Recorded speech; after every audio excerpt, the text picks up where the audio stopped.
அனைவருக்கும் வணக்கம். நம்ம இன்னைக்கு வீடியோ பார்க்க போறோம்னு பாத்தீங்கன்னா, டிவிகே கட்சியை சேர்ந்த ஆதவ் அர்ஜுனாவுக்கும் ரஜினிகாந்த் அவர்களுக்கும் பெரிய சண்டை போயிட்டு இருக்கு. அந்த சண்டையில பாத்தீங்கன்னா ரஜினிகாந்த் அவர்கள் ஒரு அறிக்கையை விட்டுருக்காரு. ஆதவ் அர்ஜுனாவை கண்டிச்சு ரஜினி அவர்கள் ஒரு அறிக்கையை விட்டுருக்காரு. அந்த அறிக்கையில பாத்தீங்கன்னா காலம் பதில் சொல்லுன்ற மாதிரி ஒரு கீழே லாஸ்ட் வேர்டை யூஸ் பண்ணிருக்காரு. அது எதற்காக அப்படின்னு வெளிப்படையா நான் பார்த்தோம் அப்படின்னா, டிவிகே பாத்தீங்கன்னா ரொம்ப ஆடுறீங்க, எலெக்ஷன் ரிசல்ட் அப்போ உங்களுக்கு தெரியும், நீங்க தோத்துருவீங்க அப்படின்னு சொல்லாம சொன்ன மாதிரி அப்படின்னு சொல்லி எதிர்கட்சியில பலரும் பாத்தீங்கன்னா இதை பேசிட்டு இருக்காங்க. உண்மையாவே ஆதவ் அர்ஜுனா அவர்கள் ரஜினிகாந்த் அவர்களை என்ன அப்படி தப்பா பேசிட்டாரு அப்படின்ற மாதிரி தான் இந்த வீடியோ பார்க்க போறோம். ஒன்னும் பெருசாலாம் பேசல. ரஜினிகாந்த் பாத்தீங்க அப்படின்னா, ரஜினிகாந்த் அரசியலுக்கு இதற்கு முன்னாடி வந்தாரு. ரஜினிகாந்த் அரசியலுக்கு வரும்போது பாத்தீங்க அப்படின்னா நிறைய கட்சிகள் அவங்களை எதிர்த்தாங்க, வாங்கன்னு சொல்லி எந்த ஒரு கட்சியுமே வரவேற்கல. இப்போ டிஎம்கேல இருந்து பல மிரட்டல்கள் கூட போனுச்சு. ரஜினிகாந்த் கட்சிக்கு வரக்கூடாது, ரஜினிகாந்த் ஆட்சிக்கு வரக்கூடாது, ரஜினிகாந்த் வந்தா ரஜினிகாந்தோட ரசிகர்கள் பலம் பட்டாளம்லாம் சேர்ந்து இவங்க வின் பண்ணிடுவாரு, அவர் சிஎம் ஆயிடுவார்னு சொல்லிட்டு டிஎம்கேவா இருக்கட்டும், நாம் தமிழர் கட்சியா இருக்கட்டும், அந்த கட்சி எல்லாமே பாத்தீங்கன்னா ரஜினிகாந்த் கடுமையா விமர்சிச்சு, எந்த அளவுக்கு கீழ்மட்டத்தனமா ஒரு நடிகனை விமர்சிக்கணுமோ அந்த அளவுக்கு விமர்சிச்சு, எனக்கு அரசியலே வேணாம்பான்னு சொல்லி திருப்பி படம் நடிக்கவே போயிட்டாரு ரஜினிகாந்த்.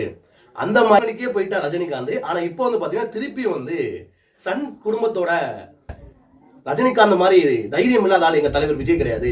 எத்தனை தடைகள் வந்தாலும், எத்தனை அவதூறுகள் வந்தாலும் விஜய் அவர்கள் முன்னாடி நிற்பாரு. விஜய் அவர்கள் பாத்தீங்க அப்படின்னா எதிர்த்து நிற்பான்ற மாதிரி ரஜினிகாந்த் மீன் பண்ணி இந்த ஒரு வேர்டு மட்டும் தான் சொன்னாரு. ரஜினிகாந்துக்கு அதுக்கு கோவம் வந்துருச்சு. இதுல என்ன தவறான வார்த்தை பயன்படுத்தினாரு? உண்மைதானே இது? ரஜினிகாந்த் அரசியலுக்கு வரும்போது தமிழகத்தில் வெற்றிட இருக்கு அப்படின்னு சொல்லும் போது சீமானவர் என்ன சொன்னாரு? சுடுகாட்டுல தான் வெற்றினா இருக்கு, போய் படுத்துக்கோ அப்படின்னு சொல்லலையா? ரஜினிகாந்த இளைஞர்கள் மத்தியில சிகரெட்டு குடிச்சு பழக்கி விட்டதே ரஜினிகாந்த் அப்படின்னு சாட்டை துரைமுருகன் சொல்லலையா? அப்பெல்லாம் உங்களுக்கு கோவம் வரலையா? ரஜினிகாந்த் எவ்வளவு கடுமையா விமர்சிக்கிறது. மராட்டிய மன்னனேவா எங்களை ஆளுன்னு சொல்லி கட் அவுட் வச்சதுக்கு நாம் தமிழர் கட்சியில இருந்து நாளுக்கு நாள் ரஜினிகாந்த் அவனே இவனே, ரஜினிகாந்த் செருப்பு கட்டி அடிங்க, ரஜினிகாந்த் ஒரு மராட்டியன், அவன் தமிழகத்துல ஆளக்கூடாதுன்னு சொல்லி யாரு பேசுனது? அப்ப நீங்க அறிக்கை குடிக்கல. உங்களுடைய சுய லாபத்துக்காக அரசியல் கைக்குலியாக மாற ரஜினிகாந்த் இப்போ இந்த விஷயத்த சொல்றாரு. நானே கேட்கலாம், தமிழ்நாட்டுல எந்த ஒரு நடிகர் ஆட்சிக்கு வந்தாலுமே முதல் விமர்சிக்கிறது யாரும் பாத்தீங்கன்னா நாம் தமிழர். நிறைய பேர் சொல்லுவாங்க நாம் தமிழர் பாத்தீங்கன்னா திமுகவோட பி டீம் அப்படின்னு. ஒரு சின்ன எடுத்துக்காட்டு சொல்றேன், நல்லா கேட்டுக்கங்க. விஜயகாந்த் அவர்கள் ஆட்சிக்கு வர்றாரு. வரும்பொழுது பாத்தீங்க அப்படின்னா கடுமையாக விமர்சிக்கிறது யாருன்னு பாத்தீங்க அப்படின்னா திமுக. ஏன்னா விஜயகாந்த் வீழ்த்தணும். முதல் தேர்தலே பாத்தீங்கன்னா திமுகவை வீழ்த்தி விஜயகாந்த் அவர்கள் எதிர்கட்சி தலைவர். அந்த அளவுக்கு பாத்தீங்கன்னா விஜயகாந்தோட ரசிகர் பட்டாளம் அவருக்கு முன்னாடி அதிகமாக இருந்துச்சு. அந்த விஜயகாந்த் அவர்களை வடிவேல் அவர்களை களம் இருக்கிறாங்க திமுக.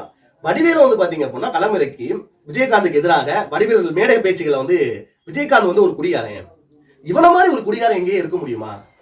இவனா பாத்தீங்கன்னா சிஎம் ஆனா நான் டைரக்டா பிரதமர் ஆயிடுவேன், இவன் பிரதமர் ஆனா நான் ஜனாதிபதி ஆயிடுவேன், இவன் ஜனாதிபதி ஆனா நான் பாத்தீங்கன்னா ஒபாமா ஆயிடுவேன்டா, இவெல்லாம் அந்த குடியார பையன் தமிழ்நாட்டு சிஎம் ஆக இருக்கலாமான்னு சொல்லி ஒரு பிம்பத்தை கிரியேட் பண்ணி, இவன் குடியாரன் ஒரு நல்ல மனுஷன், விஜயகாந்த ஒரு நல்ல மனுஷன், தன்னோட இருக்க கையில சாப்பாடு பாத்தீங்க அப்படின்னா பலருக்கும் தானம் பண்றது. ஒரு படத்துல நடிக்க போனாங்க அப்படின்னா அந்த படத்துல இருக்க தனக்கு மட்டும் உணவு வரக்கூடாது, எல்லாருக்குமே அந்த உணவு வரணும். அதனால இவனுடைய சம்பளம் கூட கம்மி பண்ணாலும் பரவாயில்லன்னு சொல்லி அந்த அளவுக்கு தான பிரபுவா இருந்தவர் தான் விஜயகாந்த் அவர்கள்.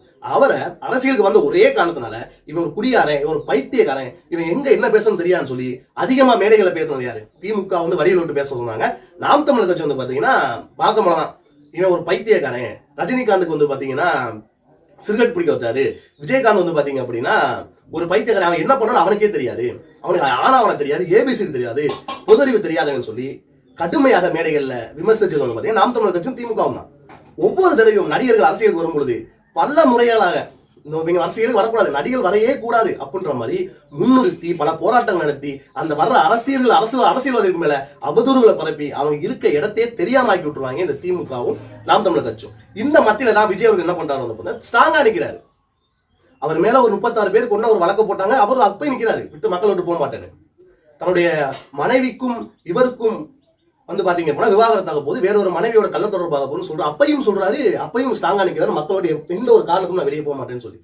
இப்படி ஒரு சூழ்நிலையில ஆதவ அர்ஜுனா அப்படி பேசி விட்டாரு. சரி, இப்படி பேசினதுக்கு அப்புறம் பகிரங்கமா மன்னிப்பும் தெரிவிச்சிட்டாரு. ரஜினிகாந்த் அவர்கள் அரசியலை விட்டு போன காரணம் அரசியல்வாதிகளுக்கு எல்லாருக்குமே தெரியும். விமர்சனத்தை தாங்க முடியாம, அவதூறுகளை தாங்க முடியாம, ரஜினிகாந்த் மட்டும் இல்லாம ரஜினிகாந்த் குடும்பத்தையே இழுத்து போட்டு இவங்க திமுக இருக்கட்டும் நாம் தமிழ் பேசினால மட்டும்தான் ரஜினிகாந்த் போறாரு. ரஜினிகாந்த் திமுகவோட சேர்ந்து படம் நடிக்கிறதா கோவத்துல அந்த வார்த்தையை பயன்படுத்த ஆதரவு எந்த தவறு இல்லை. வீடியோ பார்த்து நன்றி.